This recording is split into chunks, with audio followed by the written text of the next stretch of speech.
প্রথম কাজ হলো সালাত, তারপরে সিয়াম, তারপরে যাকাত, তারপরে হজ।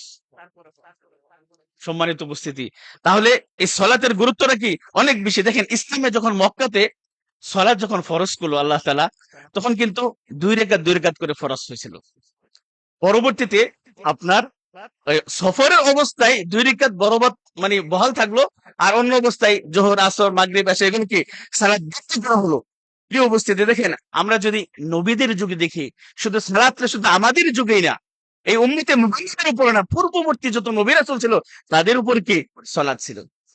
যেমন ইব্রাহিম আলাইহিস সালাম, তিনি দোয়া করেছেন কি, সুবহানাল্লাহ। এই মহাগ্রন্থ আল কোরআন যে শ্রেষ্ঠ গ্রন্থ, আর আপনার যে শ্রেষ্ঠ উম্মত, তার প্রমাণ দেখেন কি সারা মানে সৃষ্টি জগতের শুরু থেকে যত সুন্দর সুন্দর কথা, সুন্দর সুন্দর জিনিস, যেগুলো শিক্ষণীয়, যেগুলো আমাদের জন্য কল্যাণকারী, গুলো আল্লাহ তাআলা মহাগ্রন্থ আল কোরআনে তিনি উল্লেখ করে দিয়েছেন। সুবহানাল্লাহ। ইব্রাহিম আলাইহিস সালাম তিনি দোয়া করেছেন, রব্বি জাআলনি মুকিমাস সালাতি ওয়া মিন যুররিয়াতি রব্বানা ওয়া তাকাব্বাল দুআ।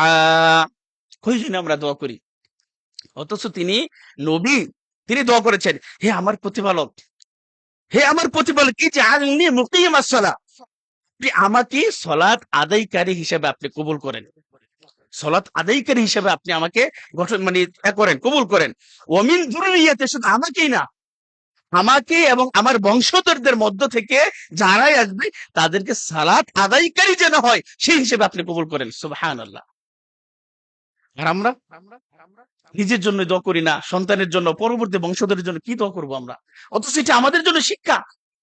ইব্রাহিম আলাইহিস সালামের এই সুন্দর কথাটা তিনি আল্লাহ তাআলা আমাদের জন্য উল্লেখ করে দিয়েছেন, রব্বানা ওয়া তাকাব্বাল দুআ, হে আমার প্রতিপালক, আপনি আমার দোয়াকে কবুল করে নিন, গ্রহণ করে নিন।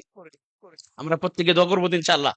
শুধু আপনি না, আপনার পরবর্তীতে যারাই আসুক না কেন, আপনার বংশের মধ্যে তারা যেন আল্লাহ তাআলার আনুগত্যশীল বান্দা হয়, রাসূলের আনুগত্যশীল হয়, এবং কোরআন সুন্নাহ অনুযায়ী আমল করে, সালাত আদায় করে হয়। এটা আমাদের জন্য কি দোয়া করা দরকার, আমাদের সন্তানদের জন্য।